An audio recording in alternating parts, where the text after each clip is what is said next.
Прекратить преследование украинских журналистов требовали под стенами российского посольства в Киеве. Активисты назвали российское правосудие театром абсурда и показали, чем шиты все уголовные дела против СМИ.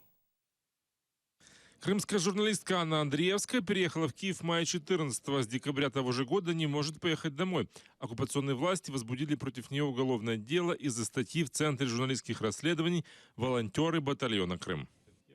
Я говорю о том, что Крым является частью Украины и что Крым необходимо вернуть под контроль Украины. Именно эту формулировку в российском законодательстве признали сепаратистской в России, и сегодня мне угрожает 5 лет лишения свободы.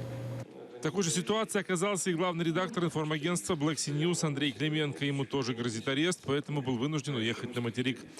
Журналист Николай Семена продолжал работать на полуострове. В апреле этого года против него возбудили уголовное дело по статье «Сепаратизм». В его доме прошел обыск. Сам журналист находится на подписке о невыезде. Журналист Укринформа Роман Сущенко поехал в Москву проведать родственников. Там его арестовали и объявили украинским диверсантом. Росія фактично запустила конвеєр репресій, розправ над українськими журналістами. І під час сьогоднішньої акції театру абсурду ми показали той театр абсурду, який відбувається по відношенню до наших співвітчизників в Росії і в окупованому нею Криму. О том, как выглядит этот конвейер, активисты показали журналистам. Вместо правосудия – театр абсурда. Я сверлю 103-ю дырку. Мне еще полдня пахать. Вместо фактов – белые нитки. Оно выглядит как белые нитки, но на самом деле это очень существенная и профессиональная работа.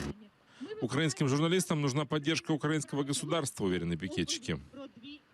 Їхні імена мають звучати в українському суспільстві, їхні імена мають звучати на міжнародній арені, їхні імена мають звучати на перемовинах під час нормандського формату. Участники пикета потребовали освободить задержанных украинских журналистов и прекратить их уголовное преследование.